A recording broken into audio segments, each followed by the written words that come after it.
Nahum chapter 2. The scatterer has come up against you. Man the ramparts, watch the road, dress for battle, collect all your strength.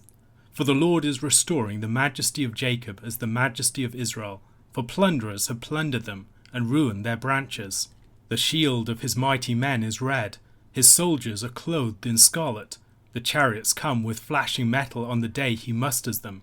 The cypress spears are brandished. The chariots race madly through the streets. They rush to and fro through the squares. They gleam like torches. They dart like lightning. He remembers his officers. They stumble as they go. They hasten to the wall. The siege tower is set up. The river gates are opened. The palace melts away.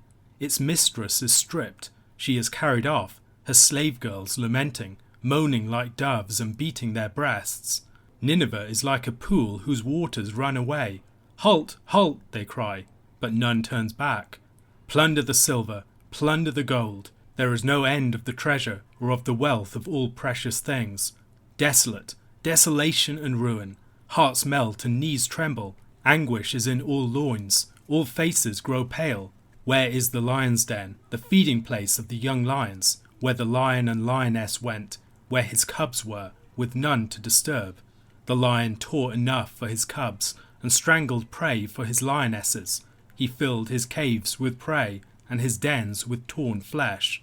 Behold, I am against you, declares the Lord of hosts, and I will burn your chariots in smoke, and the sword shall devour your young lions. I will cut off your prey from the earth, and the voice of your messengers shall no longer be heard. Nahum chapter 2 continues the prophetic warning of the Lord's approaching judgment upon Nineveh, vividly describing the manner of its downfall and the aftermath of its ruin. The chapter begins with the alarm. The scatterer has come up against Nineveh. It's an army of Medes and Babylonians advancing against it, and all must ready themselves for battle. Soldiers must man their various stations and brace themselves for the coming onslaught.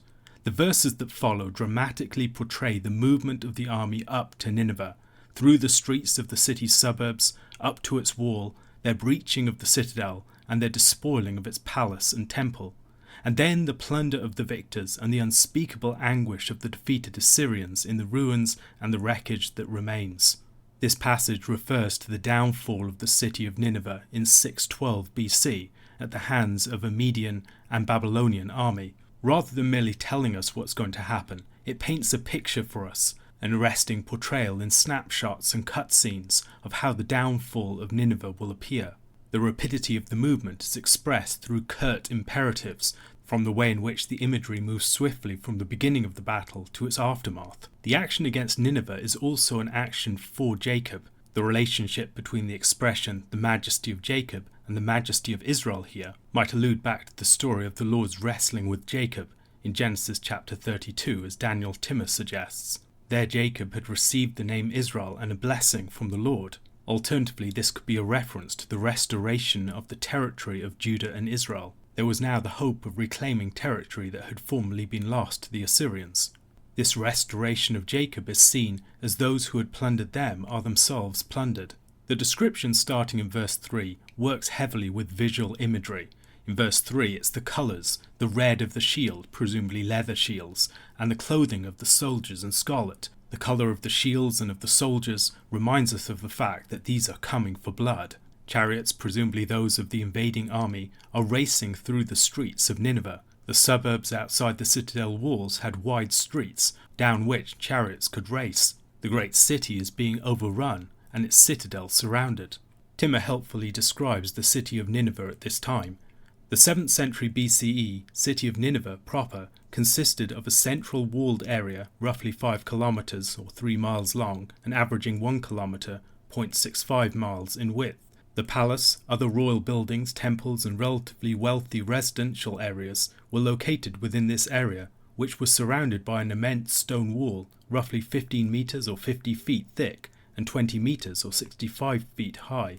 This main wall was pierced by at least 15 gates. 18 are attested in written sources, but not all have been positively located, some of which were 5 to 7 metres, 16 to 23 feet wide, before being narrowed in the years leading up to 612 BCE, and all were easily accessed by stone ramps. Further, at 2 points the river Kosa ran under the city's wall, and on its course through the city ran close enough to the royal palace that Sennacherib built a river wall to protect the citadel on which the palace was built from erosion.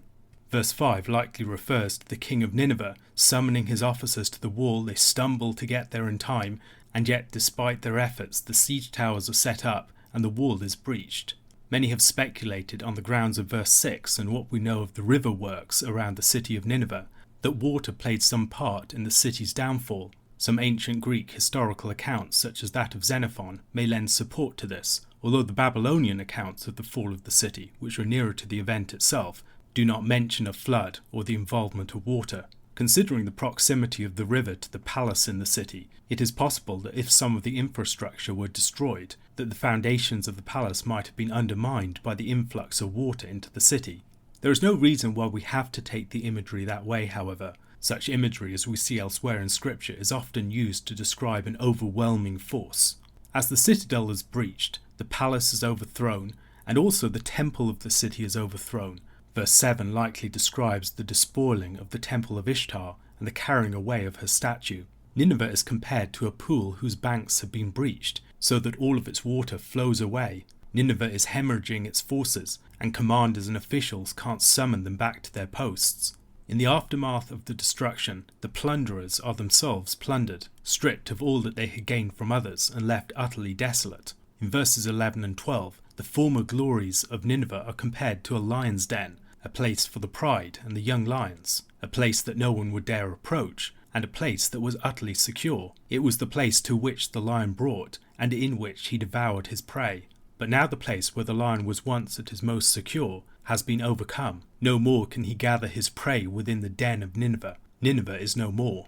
In the final verse of the chapter, the Lord declares his challenge to Nineveh. He is going to destroy the Assyrian war machine, which had been based upon the power of the chariot. He is going to devour their young lions. The strength of their nation, the royalty, officials and warriors are going to be devoured by the sword. Their predatory activities will be put to a halt, and their voices of victory will be silenced. A question to consider: how does the Lord's vengeance upon Nineveh restore the majesty of Jacob? Matthew chapter 9 verse 35 to chapter 10 verse 23. And Jesus went throughout all the cities and villages, teaching in their synagogues and proclaiming the gospel of the kingdom, and healing every disease and every affliction. When he saw the crowds, he had compassion for them, because they were harassed and helpless, like sheep without a shepherd. Then he said to his disciples, "The harvest is plentiful, but the labourers are few. Therefore pray earnestly to the Lord of the harvest to send out labourers into his harvest." And he called to him his 12 disciples, and gave them authority over unclean spirits to cast them out, and to heal every disease and every affliction. The names of the 12 apostles are these: first, Simon, who is called Peter, and Andrew his brother, James the son of Zebedee, and John his brother, Philip and Bartholomew, Thomas and Matthew the tax collector, James the son of Alphaeus and Thaddeus, Simon the zealot, and Judas Iscariot, who betrayed him. These 12 Jesus sent out, instructing them, "Go nowhere among the Gentiles, and enter no town of the Samaritans, but go rather to the lost sheep of the house of Israel. And proclaim as you go, saying, The kingdom of heaven is at hand. Heal the sick, raise the dead, cleanse lepers, cast out demons. You received without paying, give without pay. Acquire no gold or silver or copper for your belts, no bag for your journey, or 2 tunics or sandals or a staff, for the labourer deserves his food. And whatever town or village you enter, find out who is worthy in it, and stay there until you depart. As you enter the house, greet it, and if the house is worthy, let your peace come upon it.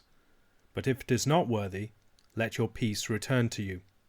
And if anyone will not receive you or listen to your words, shake off the dust from your feet when you leave that house or town. Truly, I say to you, it will be more bearable on the day of judgment for the land of Sodom and Gomorrah than for that town. Behold, I am sending you out as sheep in the midst of wolves. So be wise as serpents, and innocent as doves." Beware of men, for they will deliver you over to courts and flog you in their synagogues, and you will be dragged before governors and kings for my sake, to bear witness before them and the Gentiles. When they deliver you over, do not be anxious how you are to speak, or what you are to say, for what you are to say will be given to you in that hour. For it is not you who speak, but the Spirit of your Father speaking through you. Brother will deliver brother over to death, and the father his child, and children will rise against parents and have them put to death, and you will be hated by all for my name's sake. But the one who endures to the end will be saved. When they persecute you in one town, flee to the next. For truly I say to you, you will not have gone through all the towns of Israel before the Son of Man comes. At the end of Matthew chapter 9, our passage is introduced by the fact that Jesus is going through all the cities and the villages, teaching in the synagogues and proclaiming the gospel of the kingdom, healing diseases and afflictions. The good news is that God is establishing his reign. The crowds, however, are like sheep without a shepherd. This description is one that can be found in the Old Testament.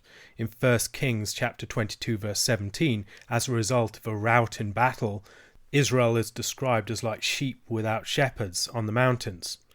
A more significant parallel can be found in Numbers chapter 27 verses 16 to 18, where Moses says to the Lord, "Let the Lord, the God of the spirits of all flesh, appoint a man over the congregation who shall go out before them and come in before them, who shall lead them out and bring them in, that the congregation of the Lord may not be as sheep that have no shepherd." So the Lord said to Moses, "Take Joshua the son of Nun, a man in whom is the Spirit, and lay your hand on him." In a similar way, Christ will go on to appoint 12 disciples to ensure that Israel is not left as sheep without a shepherd. He will send out under shepherds to guide these cities and these villages that he's been going through. A further important piece of Old Testament background can be found in Ezekiel chapter 34, verses 2 to 6, and then verses 11 to 16. There God condemns the false shepherds of Israel, the ones who have not been faithful, who have left the people as if they are without a shepherd. And then he says that he will be their shepherd. He will search for and restore the lost sheep, and he will bring them out and gather them from the various countries and bring them into their own land. He's going to feed them. He's going to heal those that are injured. He's going to protect them from predators, and he's going to judge the unfaithful. Having gone through the cities and towns, Jesus has seen the spiritual state of Israel. And in one respect, they're like sheep without a shepherd. On the other hand, there's a plentiful harvest, but not enough people to go out and to reap and labour within it. And so Jesus is preparing people as shepherds, but also people to do the work of harvesters. Moses gave authority to Joshua to lead the people, and Jesus now gives authority to the 12 to carry out a mission throughout the land. All that Jesus has just demonstrated in his actions in the last 2 chapters, which arguably restored a group of 12 people, he is commissioning his 12 disciples to perform. The harvest is ready. It's time for division to occur. It's time for shepherds to be given to the lost sheep, to restore them, to heal them, to rescue them. And the 12 are labourers for the harvest and shepherds for the flock. They are to continue the work that Jesus has started, according to the pattern that he has shown. The description that he gives them authority over unclean spirits to cast them out and to heal every disease and every affliction draws our mind back to chapter 4, verse 23, where it says, "And he went throughout all Galilee, teaching in their synagogues and proclaiming the gospel of the kingdom and healing every disease and every affliction among the people." This is the same thing that Christ has done. Now he's commissioning his disciples to do the same. It's important that he chooses 12. They are 12 patriarchs for a restored Israel. At the beginning of the book of Numbers, in Numbers chapter 1, verses 1 to 16, there is the choice of 12 men to assist Moses, one from each of the tribes. Now the 12 here are not a substitute for or a replacement for Israel. Rather, they are the seed of a new Israel within the life of the old. And there's going to be a new Israel gathered around them as Israel is reformed and revitalized. The 12 are listed here. They're also listed in Mark chapter 3, 16 to 18, in Luke 6, 14 to 16 and in Acts 1 verse 13. The ordering of the 12 is worth paying attention to. Peter has primacy. Peter, we're told, is first. And that first is not merely that he's the first to be called or that he is the first to be listed in an arbitrary ordering. Rather, in the listings of the apostles, he is always the first. He is the one that has the most significant and honoured role. He's the one that leads the apostles on the day of Pentecost, in the mission to the Gentiles. He also leads the way on the Council of Jerusalem and on a number of other occasions. He is the most prominent apostle, and he's the one who leads the church in a particular way. Now, this doesn't mean that we have to hold a Roman Catholic view of the primacy of Peter as the first pope, but I do think it means that we should accept that Peter was the leader of the apostles. He was the first among them. The last of the apostles is always listed in the same way. It's the one with the least honour. It's Judas, who, spoiler alert, would betray him. It may be worth noting at this point that Scripture has no problem whatsoever spoiling the narrative ahead, telling us what's about to come. We may be used to reading stories for the first time, but Scripture is not written for the first-time reader. It's written primarily for people who are reading it again and again and again, and as a result, it's constantly calling forward to events that will happen in the future. It's presuming knowledge of the end of the story, even in the middle of the story, because most people who are reading it are expected to be reading it for the 4th, 5th, 6th, 7th, 100th time. Matthew is the only one whose vocation is given here. And there are differences in the way that the apostles are treated in different gospels. Thomas and Philip are prominent within the Gospel of John in a way that they're not within the synoptics. Simon the Zealot probably is a reference not to some sort of political revolutionary work that he was involved in or had previously been involved in, but to the fact that he was a man characterized by zeal. Perhaps we should see in those cases where some other name is attached to the apostle, or there is some relation or some vocation that's attached to them, just the commonality of that particular name that they had. So Simon was a common name, so he needed to be distinguished from others by being a zealot or by being called Peter. James had to be distinguished by being the son of Alphaeus, and there are other sorts of distinctions that needed to be made, not just within the group of the apostles themselves, like there's 2 Jameses and there's 2 Simons, but also within the larger group of disciples and within people of those days. That can be one of the things that helps us to realize the authenticity of the Gospels, the fact that the names that are common within the Gospels were also common within the other records that we have from that period and that location. One interesting feature of this particular list that we do not find in the other lists in Luke and Mark is that they're ordered in twos. This presumably was because the apostles were sent out in twos. We see that in the other Gospels. It's not mentioned here, but they're ordered in twos before they're being sent out. Might also explain why Andrew occurs in parallel with Peter, his brother, whereas in others he might seem to come in the 4th position, after James and John, who with Peter comprised the 3 at the heart of the disciples. Jesus sends the disciples out to the towns and cities of Israel. In some respects, what he's doing is not dissimilar from a politician on a campaign trail.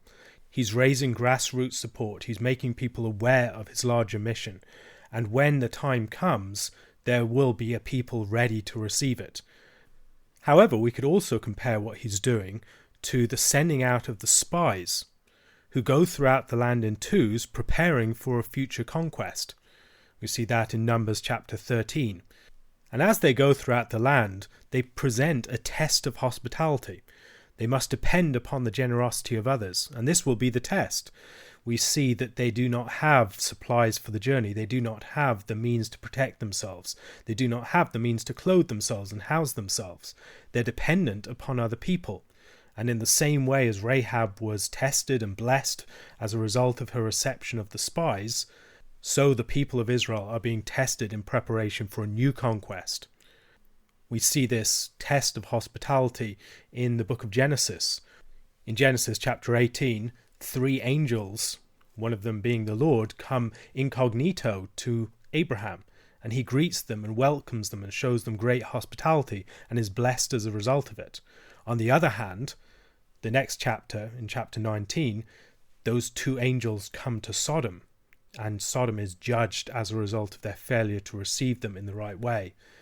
And so this testing of the land through a test of hospitality is an important theme within Scripture, and Christ uses it on various occasions. We see it again in chapter 25, when Christ comes incognito in his brothers, and those who do not receive them are judged. Those who do receive them are blessed. Beyond the fact that they must depend upon other people's hospitality, they must be confident in God's generous provision. God is the one that's going to provide everything that they need for this journey. They don't have enough of their own resources. They're being sent out into the most dangerous circumstances without provision, and they must depend wholly upon God's goodness towards them. They are told that it will be worse for the cities that reject them than for the cities of Sodom and Gomorrah on the day of judgment. And again, this draws our mind back to the test of hospitality that was presented to Sodom and Gomorrah. They are presenting another test of hospitality, and the judgment that follows this is going to be even more severe. They're sent to the lost sheep of the house of Israel, not to the Gentiles yet, but to the flock of the firstborn nation of Israel, the nation that's supposed to lead the others. They are to be shepherds, but they are also themselves sheep sent out in the midst of wolves, but sent out in the midst of wolves under the rule of a greater shepherd, the shepherd that is promised in Ezekiel chapter 34, where God says that he himself will shepherd his people. Their defenselessness and their dependence is a sign of their sheep-like character, and the success of their mission is a sign of the greater shepherd that's overseeing it, their reliance upon the good shepherd. They are sheep sent out in the midst of wolves, but under the rule of a shepherd who will snatch them away from any that will try and harm them. They need to be shrewd, but innocent. They will have to use their cunning, trickery, wit and deception to survive and escape from oppressors and opponents. You can maybe think about David fleeing from Saul. They will be persecuted, hated, abused and brought before rulers and kings. They'll live in treacherous times where even those closest family members and friends might turn on them. And it's important to remember that the group of disciples aren't just random individuals. Many of them are closely related. Probably at least 3 of them are first cousins of Jesus. James and John, the sons of Zebedee, and James the son of Alphaeus. James the son of Alphaeus according to tradition, and James and John according to piecing together some of the details concerning the women who are at the cross. Other disciples like Simon Peter and Andrew are brothers themselves. And within the group of the apostles, we can probably expect that there were further first cousins or second cousins and people who had grown up around each other or worked together. James and John and Peter and Andrew presumably knew each other very well, working alongside each other. And so this was a tight-knit group of people with a tight-knit family network around them. And so when family started to turn on them, it would be an incredibly difficult thing, something that would strike at the very dynamics at the heart of their group. Their group was developed out of the life of families and the sort of connections that exist between young males who work together and associate together within a particular region. This is not just isolated people. These are people who are tied together by familial and friendship and kinship bonds. Perhaps the nearest modern analogy we have for it is something like a mafia family, where within a mafia family there are interplays between the biological family and the family that is the fictive kinship of the criminal group. In these sorts of relationships, there is an intertwining of the two in complicated ways, and betrayal has a particular force within contexts like that, where the tensions between the fictive family group, the larger family group, and the more intimate biological family group can be felt incredibly keenly and can be very bitter.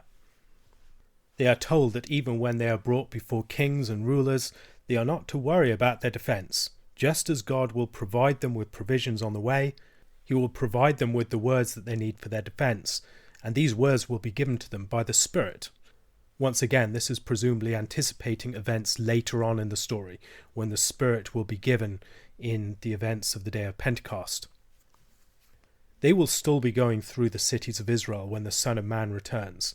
Now, this return of the Son of Man is presumably at the end of that particular period of time, in AD 70, when there will be judgment upon Israel. And they are leading up to that judgment, preparing the people. There's an event of judgment and harvest on the horizon, and they need to get the people prepared. They need to lead the sheep away from danger, and they need to prepare the division of this nation into those who are faithful and those who are unfaithful. A question to consider. Christians can talk a lot about hospitality evangelism, about the importance of opening our homes to others and showing them generous hospitality and giving them good food, place to stay, these sorts of things. These things are very good, but we don't talk very much about a test of hospitality, about the importance of requesting other people's hospitality or putting ourselves at the mercy of other people's hospitality. Reading this passage and the associated passage in Matthew 25 concerning the sheep and the goats, can you think of any ways in which Christ might be calling us to practice tests of hospitality in our contexts?